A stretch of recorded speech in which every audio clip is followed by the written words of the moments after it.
everyone. May peace be on you all, and welcome to another episode, the very first episode of my season 8. And let's just clarify, I've not been on the air for 8 years. I've just taken 8 very long gaps, and I just call it a season because I can, and it's my show. But it is the very first episode, and unlike previous seasons, I started this one a little differently. It's usually a solo as my very first episode, but I don't have one but two guests for the whole Muslim segment. Yes, the segment in which I feature Muslims doing very extraordinary things. One of them is a returning guest. Let me reintroduce Professor Ware, Rudolph Ware. As I've introduced him before, he is a historian of Africa and Islam, and he is an associate professor at the University of California, Santa Barbara. Has written several books, including The Walking Quran and Jihad of the Pen, and I could go on and on, but again, I only have 1 hour. Welcome back, Professor. But I have you Glad to back be now, here. not as a professor. We'll get into that later. And my second guest is Chime Umesi. I hope I pronounced that correct. Yeah, it's And fine. but his stage name is Chizabam. And you hail from Atlanta, but are now in my town. You are in Dallas, Texas. You started That's your correct. musical career at 11. I still haven't taken that in. I was like, dang, man. Second Yeah. second generation Nigerian, and you have now you're into your musical career. You've worked with known artists like Fiend, Cashionable, Dubby Got Bars, and so many more. You have your own recording label, SNL Mhm. Music, and now we get into the fun bit. 2020 pandemic. Both of y'all come together Yeah. and create a hip hop rap, I guess, duo Yeah. called Slum Prophecy. Yeah. Prophecy in the T- building, man. tell me, y'all. Slump. Yeah, Slum Prophecy is Slump. here. Yeah. Yeah. But Yeah. tell me, when everybody was baking bread, how did a professor and a musician come together and create this? And now you've got you all both have released 5 albums as well. Yeah, How yeah. did that happen? I want to hear my man's explanation of this. Okay. Yeah. Because you hear I me. want to know your recollection of the I have to process. remind. Okay. So the thing is I was listening years ago. I was listening to Dr. Ware's lectures, like online, like different stuff. Mhm. My boy Makade Mox actually Yep. gifted me the Walking Quran, the book, years ago. Mhm. And so, I was listening to the lectures. I was like, yo, this is some dope stuff about Africa. Because, I was, looking into, I got to this point in my Islam where it was like, you get to a point where you want, especially as a convert, you get to a point where you want to identify with, something that identifies with you. You know what I mean? Like, Right. and so I found his lectures like being wholesome in that way. And I remember one time, Brother Mustafa Briggs, he had a podcast that I think Mox had sent me to. Same person sent me the podcast where he had Dr. Ware on. Mhm. And this was on, he was doing it on like SoundCloud that he dropped it on, and when I heard it on. And there was a point where in the lecture where they were talking, it was more like a discussion, where they were talking about Africa and, the deen and all these things. And he was talking about like a certain level of where people get to a level of fundamentalism, Right. where it's like, he quoted this line by Andre 3000, where he said, nigga, they made them gas. They got some shit that'll blow our backs.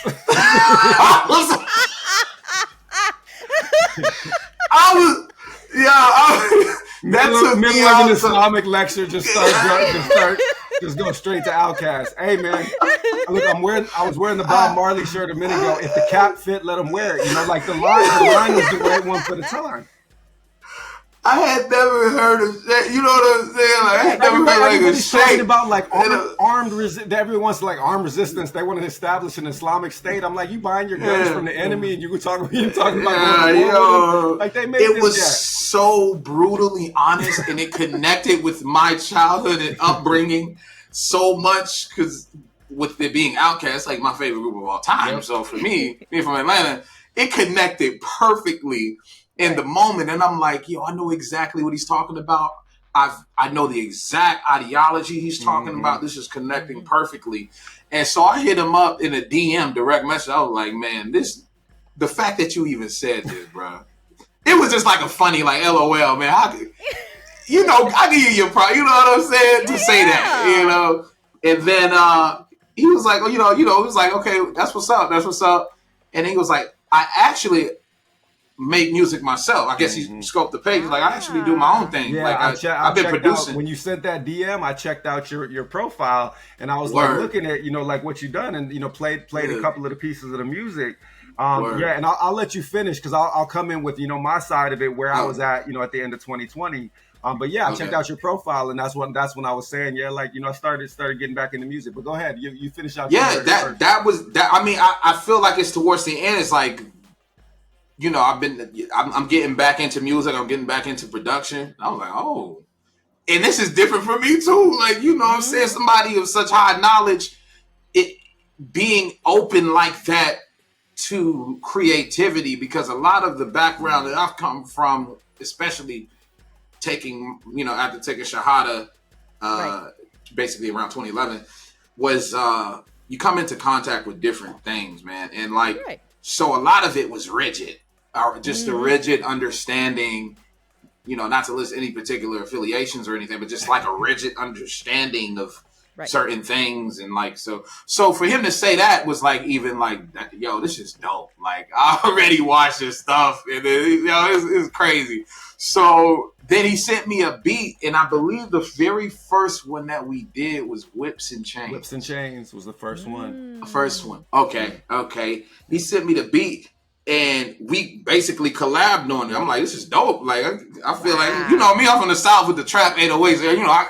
I gotta throw some 808s on it like a certain way. I produced the beat a certain way, and then Chizabam like flipped portions of it, brought out the low end, beautifully. Continue, so, and then I'll go. So that's basically from there. I mean, we just started working. It was the connection was real. His rate of producing for me was crazy. So I was like, it was like we were in line because I like to work at a certain rate too. So like for me, it's him throwing out these beats, and I'm just in the moment. It's just, let's knock them out, and we knocking them out, and we creating like basically albums. Yeah, we had. It's only 2023, gentlemen, and like 5 albums. I'm not even sure how the math works on this. Well, let me. I'll try to answer that. As I chime in. Pardon the pun. With my version of getting to know Brother Chime. AKA Chizabam. So, I got that direct message. Checked out the profile, listened to some of the music, and at that point in time. I was cultivating like collaborative relationships with a few Muslim recording artists. So what had essentially happened was I got on social media in 2020 after the Floyd murder. Okay. And I basically concluded that anything that I had that was a benefit and could bring light, to people with respect to spirituality, social justice, any and all of it, if I withheld anything of it, that God was going to take me to task for it. So I just didn't hold anything back. And so I just started teaching in a public space, and the social media account like grew very, very quickly. So one of the things that happened was that I started doing dialogues, not podcasts. I'm not that refined like you, Sister Shayla. I did Instagram lives, and I did them with a bunch of Muslim recording artists. Okay, to talk about the relationship between hip hop and their own spiritual experience. Because me personally, it was a lot of the lyrics in the late 80s, early 90s hip hop that had brought me to Islam in the first place. So for me, there had always been a close relationship between hip hop music and Islam, and I realized that especially especially for the younger generation that have been, influenced, and you're not going to name names or sects, but I'm just going to call out the Salafis on this, is that a lot of people, had just been told directly that all kinds of music was haram, like music's forbidden. You shouldn't be making music. You should stop listening to music, and disregarding the fact that Imam Ghazali, for example, the most accomplished scholar in the Islamic tradition, was somebody that not only said that music is permissible, but that it is indeed laudable when it is part of somebody's spiritual journey. So it could be something that you could use to get closer to God. And whoever these different Salafi scholars are that are making whatever pronunciations they're making, they ain't Ghazali. They don't have his, credibility. Right. They don't have his scholarly achievement. So the point is that there had always been divided opinion amongst Muslim scholars. So I was comfortable talking about music. I was comfortable enjoying music, and especially music that is designed towards liberation purposes, spiritual elevation purposes. So I started interviewing people on that. When I started interviewing people on that, people started asking me to like collaborate with them on tracks and to co-write things. And so I would write something, and then they'd be like, well, how do you spit it? And I'd spit it, and I'm like, I can't spit it like that. You should spit it. So then I started recording again for the first time in 20 years. Oh, wow. Then, like I didn't like the sounds that we were dealing with, the beats that we were dealing with. So I went and got an Ableton push machine and literally taught myself beat production in a year. So when I first started sending you beats, I had only been working with the Ableton for about 5 months at that point in time. I wasn't even really ready yet, but I was getting there because my father was a very, very gifted musician, and I didn't get his hands for instruments, but I got his ear. So when I really like applied myself to try to make the sounds that I wanted, to rap to, then, the sound started to come along. So that's when, Chiza entered the picture. Is that I was, cultivating collaborative relationships already with people that I had been interviewing and working with. So Basha Regine was one of them. Mona Hyder was one of them. Haroon Shields, Aaron Shields was one of them. Akil the MC from Jurassic 5. We ended up doing a track together. Wise Intelligent from Poor Righteous Teachers also was an Instagram Live. And these end up becoming collaborations down the road.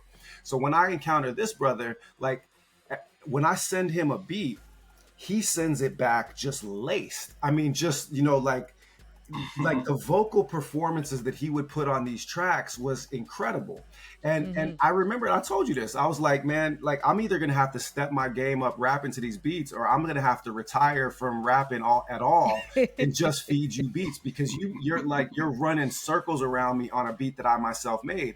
So encountering him, with his, like unusual range of vocal talent and and kind of ability to do things kind of musically with his voice, while still kind of delivering all of the different ranges of hip hop cadences, right? From, classic to contemporary. It started to kind of push me as an artist in ways that I hadn't, been pushed previously. And then the last thing that I'll say to kind of introduce it, that for me, what kind of brought Slum together was like a shared vision that we were gonna make music that was hard, that would beats that really, like, we were gonna do the art form justice and not make preachy, corny Islamic music, because both of us hate that kind of music. But what we wanted to do instead was to do what the hip hop artists of the golden age had done. A lot of them 5%ers, a lot of them Nation of Islam folks, some Sunni Muslims, which was to slip the ethics and values and principles of Islamic teaching into the lyrics, but in a way that wasn't so overtly preachy and corny. We didn't want to make, Muslim rap. We wanted to rap through Islam. And let who we are as Black Muslims, lay itself down in the tracks, and leave that as the thing that would invite people, to ask questions about, the values that animate us, the historical experiences that shaped us. My brother, as somebody that was raised, by an African and an African American, myself as an African American who lived for years in West Africa, like we felt like, that as Muslims, as Black folks, as people of the diaspora, we had something to offer. And so we were comfortable kind of creating a lane of our own for Slum. Right. That is amazing.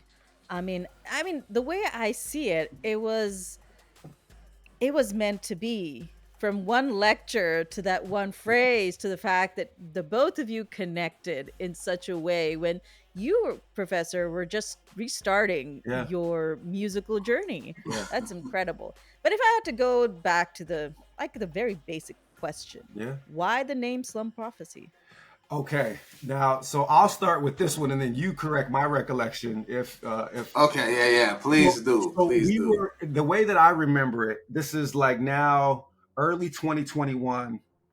Um, by the way, Chiz's, what he did, the first track was Whips and Chains, and Whips and Chains, Mhm. is still like one of our most popular streaming Right. songs. Like it was the very first track we did. The second track we did was Sabor. Mm. Sabor is still our most popular streaming track, and it's like a Latin infused, like kind of hip hop pop fusion type beat. I had sent that beat to 10 people. Nobody knew what to do with it. I sent it to Chiza. He sent it back the next day, and I played it, and I was like, "Good God!" Like he went completely crazy on that thing. Like he introduced like whole new levels of musicality. I shared it with one friend in Detroit after I had spit my verse, and he he said, Dr. Bilal, I love you. He said, but you're gonna have to take that verse back to the drawing board. I said, because your man bodied you on your own track. Like you need to step your delivery up. And he Oh was right. man, He that's was right. crazy. He was right. Like it pushed me to like, to reach deeper. So that was like end of 2020, early part of 2021. And we're kind of like fine tuning the sound, building what will become, some of, the dopest tracks. And we're thinking about now release.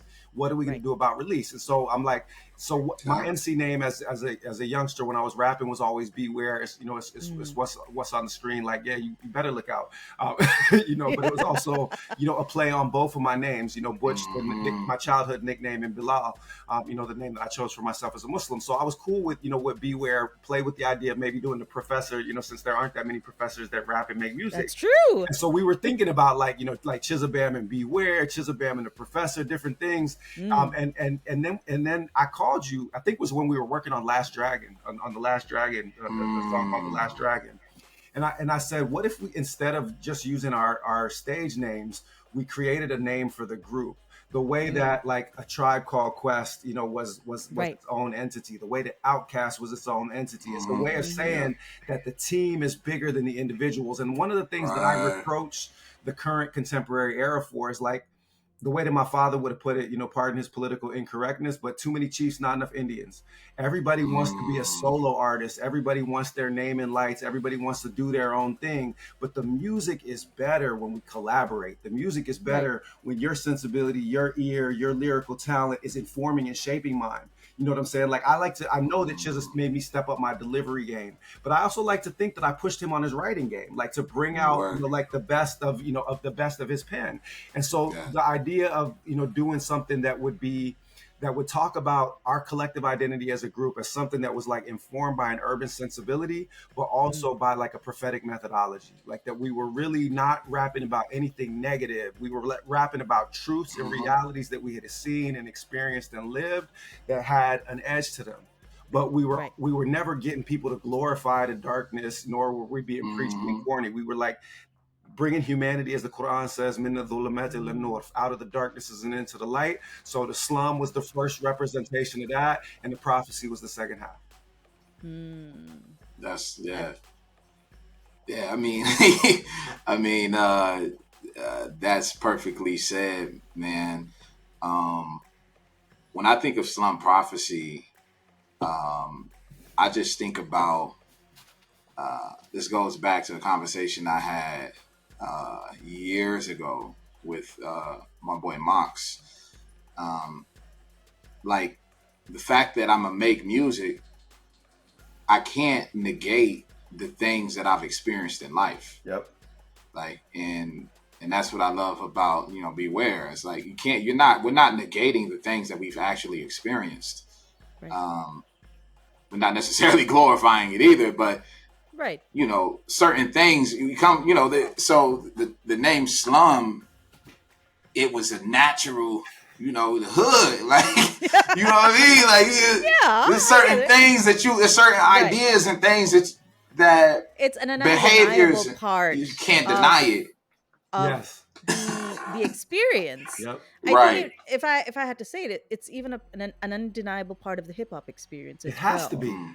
be. It has to be, and I taught at the University of California, Santa Barbara just this past quarter a hip hop history class for the first time. And so like your point, that you're making is so crucial. Like it is really an important part of an authentic hip hop experience is to understand like that this music comes from a place of struggle. It comes from a place of essentially like, the African diaspora, not just black folks, but black and Puerto Rican, especially, right? People that were interpreting the rhythms of Africa in their musical traditions in different ways, and then speaking first to the realities of the South Bronx in the 70s, which was just a blighted atmosphere. And the DC that I grew up in that same period was fundamentally like those places. But then it traveled and everybody put the stamp of their own hood on it, and they put the stamp of their own creativity and sensibility on it. When it went to the South, it became a different thing. When it went to the West Coast, it became a different thing. And that's the thing, is that those undeniable realities that shaped you, that's what gives the music its authenticity. Exactly. So we were never going to sell out on the authenticity of the music. That was just out of the question. Right. And again, I think, and I've listened to all the tracks. I've like downloaded all the music. I think that's the thing about it. It is so raw. The music is so raw. I love it. I mean, it might not be for everybody, but I love it. But there is a certain, it's not for everybody. I can definitely say that it's not something that's soft or fluffy. No. For anybody, it's not soft. It's not supposed to be soft and fluffy. No. So with that, tell my audience 5 albums, okay? First, second, third, fourth, fifth. What was the inspiration behind? Wow. Like all of them, and what were the tracks that you love working on? Bam, you go first. Oh man. From the very first album, well, I would say, you know what? Because we did things out of order. We released things in different order than the way we made them. So I'm curious as to like how you're going to respond. Okay.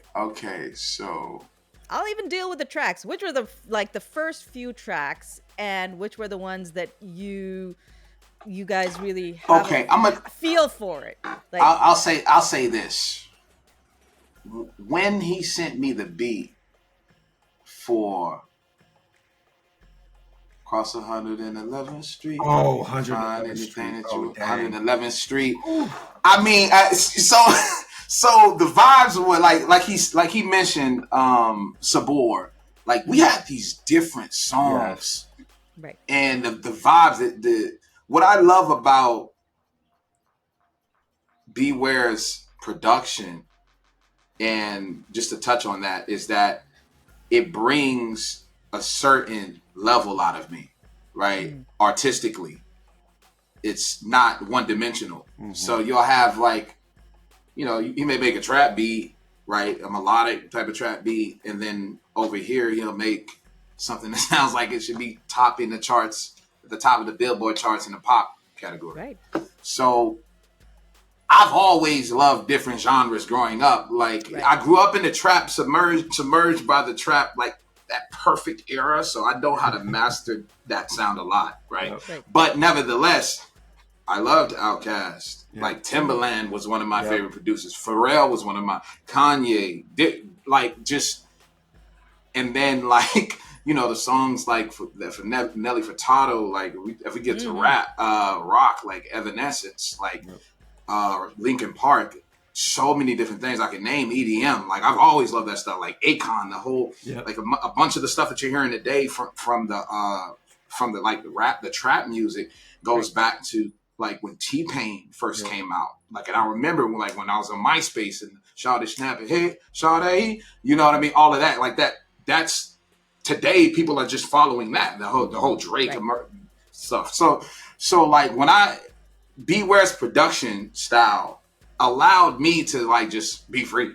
It like to not say like, you know what I mean? Like, oh, I gotta do this way. I gotta do this way. It just allowed me to say, man, I'm just gonna make great music over these beats. And So with that being said, Sabor Mm-hmm. definitely 111th Yeah. Street. The album, and one of the albums that we did as far as the Book of Hearts, man, Yeah, Book of yo, Hearts is so underrated. we really went out there Yeah. on that. Yeah. You know what I mean? I Like was gonna people would mention have, that one. I was gonna mention that one if you didn't mention that one.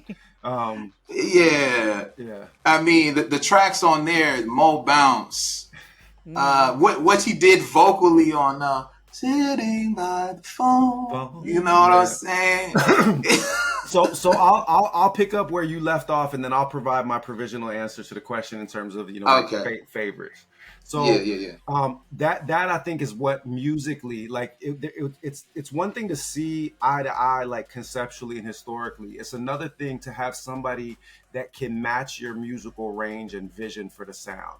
And that Mm-hmm. that's what I found with Chizza, because so he grew up in the trap era. I grew up in the boom bap era. My ear is most finely tuned for boom bap, but I love certain kinds of trap beats. I love reggaeton beats. I was a huge Prince fan and Michael Jackson fan coming up. Mm-hmm. There's certain things about pop sounds that I feel like, that especially when you can bring kind of a soul sensibility or a funk sensibility to pop music, that you can Mm-hmm. really really do like powerful things like Oh emotionally for a yeah. listener. So the big Mm-hmm. thing was is that I would be hearing these things and just trying to bring out something in a beat, and then as a vocalist he would like hear layers in it that I couldn't hear, that were latent. So he would bring out new melodies, new harmonies, and then like create a different kind of like sonic tableau, Mm-hmm. because he could match the range. He could hear things in different kinds of music and always deliver it with like soul and like authenticity. So that being said, I think that in a lot of ways, um, our first album, the Slum Prophecy Volume One, and Mm-hmm. then Whips and Chains are like the kind of truest to the vision of what Slum Prophecy is, Mm-hmm. right? Whips and Chains contain many of the very first songs that we worked on, but they just for different reasons they weren't quite ready until album 4. Like Mm. we would come back to them, revise them, because there was a concept that held the whole thing together, and it was about Right. the whips and chains that keep us in place now are Mm-hmm. not slave masters whips, and they're not slave chains. They are, Right. the whips that we drive and the chains that we buy. That it's our consumer culture and our internalization of a bunch of Mm-hmm. negative ideologies that now keep us in bondage. And because Mm-hmm. Yeah. that it had like that kind of coherence of vision across tracks, like there was a certain kind of like coherence to the way that album pulls together. But the Book of Hearts, which Chizza just mentioned, also has that. And the Book of Hearts was really like an effort to make an album of like essentially like halal love songs. Like they were Mm. different engagements of like Yeah. the realities of male female relationships, where we're talking about what's really happening, what's really out there, and like how to try to Mm. navigate that in a way that like you don't debase yourself, you don't diminish yourself, but being like frank about sexuality, being frank about relationships. Like for me, the illest track that we did on Book of Hearts is John Wick. you know and John Wick is is a track that without Yeah. containing any curse words, without containing anything that is like demeaning of Mm-hmm. women or of men. It's Yeah. about like making sure that your wife is satisfied. Facts. It's Facts. about manning up and doing what needs to be done. And it's like it's playful, but it's also serious at the same time. Right. And it's an answer, to like the commoditization and commercialization of sexuality in Mm-hmm. the culture. It's like, and my students also taught me about that in class. They were like, listen, MC Light was talking about sexuality and human relationships. Queen Latifah was talking about sexuality and relationships, but they weren't stripping butt naked and dancing and selling sex. They were Right. speaking in sincere ways about sexuality. And Right. and that's one of the things why that album stands out, is that we took more chances musically, and we took Right. more chances conceptually with that one than previous ones. Right. And yeah, I think that's so important. And I think that's where my like its next question comes into. like in comparison to the music Slum Prophecy is making right now, Mm-hmm. it's different. Like both of you have said that your inspiration comes from like the 80s and the 90s, but in compared to what hip hop is now, and I'm not anybody to make any comments about what hip hop is now because I'm not deeply entrenched into that culture. I'll be frank about that. I mean, I like certain hip hop Yep. artists, but I'm not deeply entrenched in that culture. How would you compare the music the both of you make to what's out there right now? I'm gonna go ahead and I'm gonna say this. Slum Prophecy not only nurtures your sonic uh, needs. We don't only deliver your sonic needs, but we deliver your spiritual needs as well. Mhm. So and it's not in a way. Once again, it's not in a way that's preachy purposely. Mm, It's not in a way that's, oh, we're telling you what to do, but right. it's in a way that we the range of musicality of the decades that we have apart Mm, in age, the range of musicality that gives it us a lot deeper of a catalog and a base to pull from musically. mm, And so I'll say this: what you have today in just like modern music, as we're just talking about today, Slum Prophecy is on a completely different level, mm, because not only are we pulling from one registrar, which a lot of the music that you hear today sounds like one consistent song, right? Mm-hmm. right. Um, we're giving you variety, we're Right. giving you range, and Mm, when we go to out to certain different ranges, we're not doing it in a whack way or No. in a subpar way. This song can stand as an R&B song In its in the own. R&B Yep. charts. This song right. can stand as a pop song. This song can stand as a trap song. If you listen to tune, it can stand as Mm, a modern day trap song. Yeah. right. So if we want to give the comparison, it's really just saying that I'm not seeing, and I listen, you know what I'm saying? I catch certain music, but I'm going to be honest with you. I don't really listen to much music. Hmm. Um, I think due to that, other than the people that I know, like if one Mm-hmm. of my boys send me a track, Bush send me something, my brother may send me something, and, Right. Boy Cash might send me, just different people might send me their songs, and I feel like that's enough, right? But as far as am I listening to the radio every day to see what's new and all this, nah, somebody might send me something. Oh, my Yeah. wife may send me Right. Right. something. Oh, this person popping right now, or this track is hot Yep. right now, and I'll be hearing it. I'm just like, ah, there's a certain. I'm gonna say it like this. There's a certain level. Sometimes I hear people's songs and I feel like that's not complete.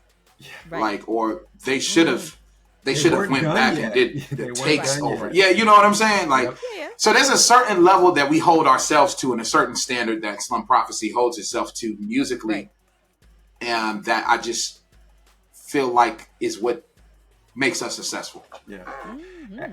And I would just only add to that by saying that I listen to a lot of contemporary stuff, but it's only when somebody is doing something innovative musically that it catches my attention. Right. Because I feel like a lot of the production is very basic. It's just a kind of Mm, simple 808, simple trap mm, drums, a very simple affected melodic line, and then heavy auto tune on vocals. And right. kind of various sing-songy melodies, heavily auto-tuned, without a lot of lyrical reflection. You know what Mm-hmm. I'm saying? Like so because everything's just about trying to be catchy and catch people's attention. But Um, it's a tough industry, Professor. it's a Uh, it's a tough industry, but here's what I found though. Like Tomb, people really responded positively to Tomb. I think it's our third or fourth, most popular stream track. Dervish, which came out, on the mm-hmm. recent album, everybody loved Dervish. Dervish is a trap beat. I think that there's a lot of things that you can do with contemporary instrumentation, with contemporary sonic principles, if you are actually a musician that is informed by the Black musical tradition. And this is really, really foundational. Is that frankly, I'm going to be blunt about this, whatever their color, black, brown, green, red, yellow, everything in between, a lot of the people that are producing contemporary hip hop have no connectedness to the Black musical tradition. None. There's no soul in it. There's no soul in their music. And because hip hop has become popular. Exactly. It's a global thing now. And again, I'm in no position to make any commentary about this, but the fact is there are certain types of music that exist from a core. Hip hop exists with a core. It comes from a place. It comes from an experience, and it's not that there's a racial monopoly on that. No, anybody that taps into that experience, that pays homage to its sources, can speak from their particular perspective and have it be authentic. Like, I don't put Eminem in my top 10, but I like Eminem as a rapper because he speaks realities from his subject position and pays homage to the tradition. He respects it. You know what I'm saying? Same thing with like Big Pun, similar kind of phenomenon. You don't have to be Black to make great hip hop music, but you have to understand the Black musical tradition to make great hip hop music. You do. That there isn't a way around that. And instead, what we mostly have, and this is true of Black artists today, is that they're not making Black music. There's a lot of Black artists that are making music that is utterly divorced. Like, it has the cultural veneer and a performative element of Blackness to decorate it, but it is not nourished from the same places that brought jazz, R&B, blues, funk, and hip hop into being in the first place. It is nourished entirely by a shallow, naked consumer culture that is just about sex, drugs, and consumption. Right. Facts. So if I had to ask you, 5 albums, how has your audience responded? And I'm only asking this in a sense because your music, the music that the both of you create, Slum Prophecy, is not the mainstream. So how have your listeners responded to this? I'll go first on this. It's everyone who has come into contact that I know that's purchased or streamed a song of ours has always come back to me, and it's really been gratifying to a degree because it lets me know that the mission, and when we got together and we spoke about this and we both came to the table with the same exact thought process about this, it lets me know that the mission is being fulfilled. You know what I mean? Fulfill the prophecy. Right? To quote one of our songs. But I found there's so much sincere support, so much love, and I appreciate all of it, from everybody who's ever, purchased an album, who's ever streamed it, any of our stuff, who's ever shared any of our stuff, and actually felt it. The responses have been amazing. Like, paragraphs and Dr. Ware sent me some stuff. You know what I'm saying? Of what people have said, and I've sent him stuff of what people have said, and people are in love with it. I think the thing is that even if we talk about it not being mainstream, even young people, and I noticed this, like when I'm on online and stuff like that, even young people have come to us and said, like younger than us, have said how amazing this is. Yeah, it's hard. That's what they usually say. Like, it's hard. You know what I'm saying? Like, we're in a time that's when you mention the mainstream thing, we're in such a time that everyone creates their stream. We talk about the mainstream. You create your stream today, right? Like, that's everything, whether it's the polarization of politics. Everybody can, whether it's the algorithms, whatever you watch is now, it's going to curate, the algorithm is going to curate that for you. We create our streams today, our own stream. And I think a lot of the people from Generation Z, even, I see it all the time. They're like, man, what is this? What's all of this? This stuff is like, I feel like a lot of them feel like they wish that they were in the 90s. Yeah. They're born in 2000. I wish I was, you know what I mean? Whatever. So I think Slum Prophecy is fulfilling a need of the people. You know what I'm saying? If you say like, like Fardo Kifaya, right? Now, just that concept. Yep. Like Slum Prophecy is fulfilling it's a collective need.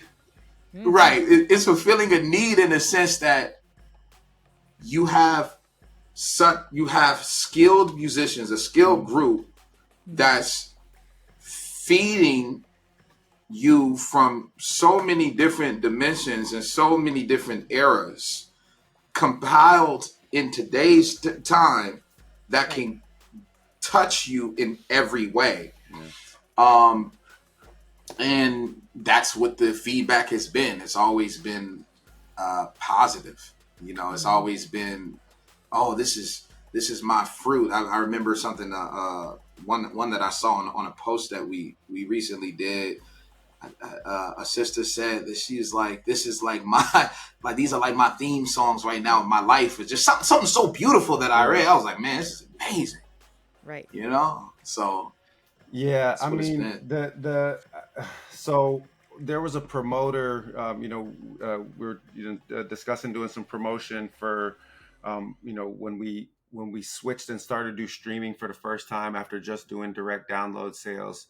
And when I shared our sales figures, I mean, I won't share those publicly, but when I shared our sales figures for the digital downloads, he said, he told me, he said, well, you shouldn't be coming to me for promotion. I should be coming to you.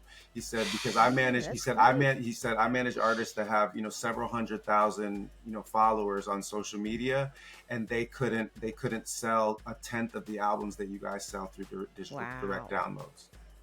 He said, so you should tell me how you're doing it. And so like our first album, direct sales, we made more through streaming than we would have made with 10 million streams, because we got so much love and support from our direct, community, people that, wanted to hear, this kind of music.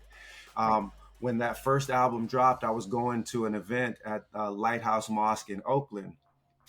And South Asian brother, came up to me and said, you're Dr. Ware. He said, you're the rapping sheikh. And I said,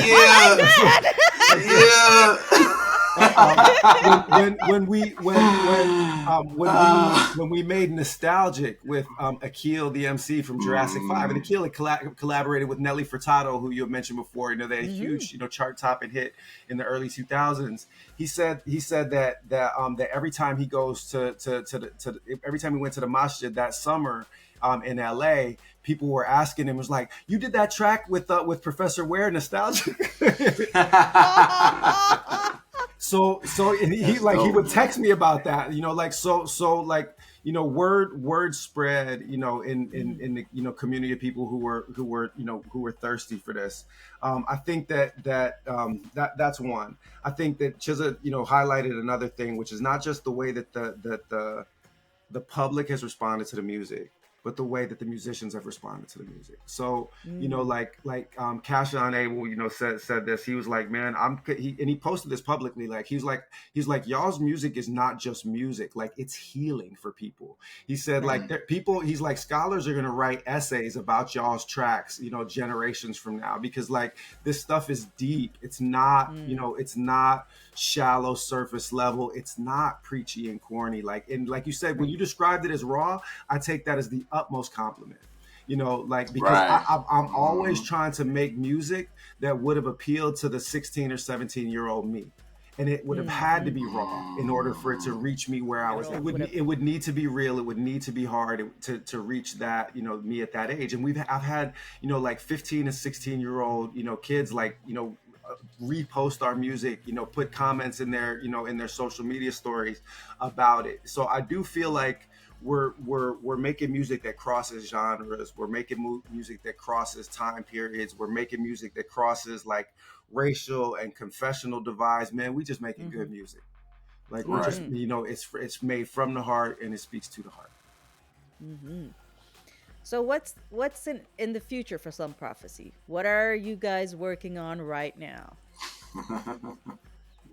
I'll start. We got two things in the works, currently. One is an album that we're trying to finish, for this summer, for a late summer release. We've just got a couple of things that we're fine tuning, and it's a little different. This one also is held together around a theme. But this one, if I drop the title, this one is called A Vibe Called Blessed. And it's a play on, A Tribe Called Quest as a title, but these are basically all like more like we hit people with a lot of heavy realities, but we wanted to make something that was more like still true and authentic, but more playful, more tribe, more De La Soul, kind of more not lighter in the sense that the themes are frivolous, but like more uplifting, to put it in Islamic parlance, a little more Jamal, a little less Jalal, something that was, brighter and more fun, something that you could bump in your car on the way to the beach, and it would give you something to think about, after the fact. And then Chiza, maybe you can also mention what is probably behind that one, since you gave the project, the next one, its name. When I kept sending you those beats and you told me one word kept coming to mind. The antebellum sound. Yeah. That I'm gonna tell y'all like this. There's something we're brewing. I mean, the production, B-Ware's production right now, and the ears that we have, and the ears that he has right now, and but also what you pull out of it, the ability to share and to pull on each other. There's something that's so special that's just happening. But this antebellum sound, A Vibe Called Blessed, trust me, is wild. You're gonna love it. When that joint, you'll love it. The musicality, the everything that we're talking about, especially that first track. Especially Iraqi Bells. Iraqi Bells is just outrageous. It's outrageous. One of the first beats also, but it took a while to kind of get there. The thing about it is sometimes you hear something and it comes to you immediately. Yeah. Right. For this track, Iraqi Bells, for me, I felt like I needed to give this its due. Like, because I was reminded by, just to give a somewhat of an understanding of this, I was reminded by Ghetto Music by Outkast when I heard it. Yeah. It's upbeat. We still got the 808s hitting a certain way. So I'm like, oh man, I need to give this track its due. And that's gonna be, that one right there is for the books.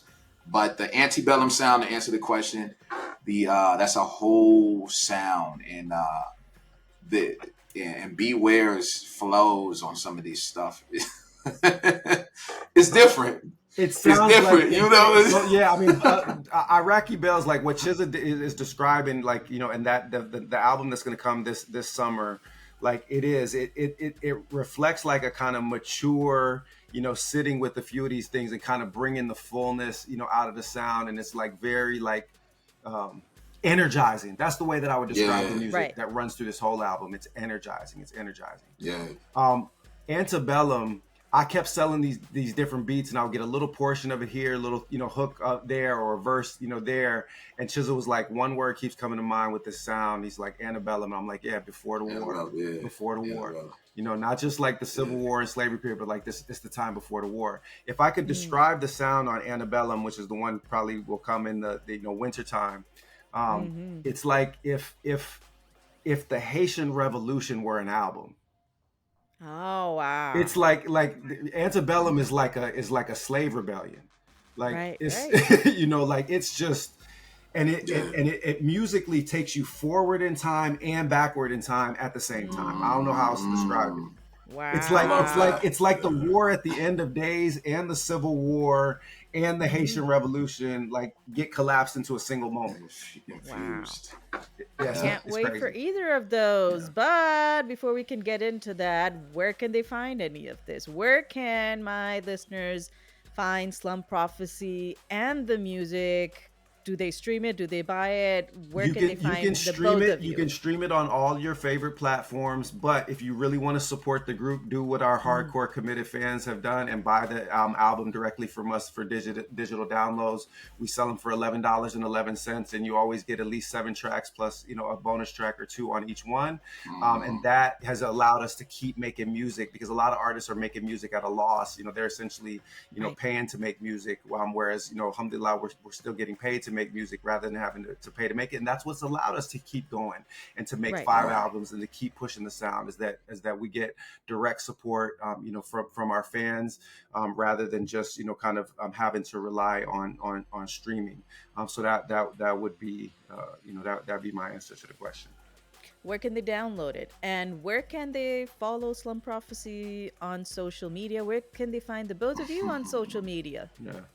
Um, so we're both on social. You can follow at Slum Mm-hmm. Prophecy. You can follow at Chizabam. You can follow at Butchware. We'll both periodically post stuff that's about our own music or our own intellectual, our own kind of personal just stuff on our personal feeds.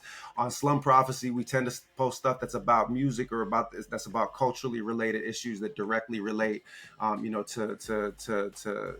to hip hop music, to the Black experience, especially to the Black Muslim experience. We tend to concentrate those Mm-hmm. things at Slum Prophecy.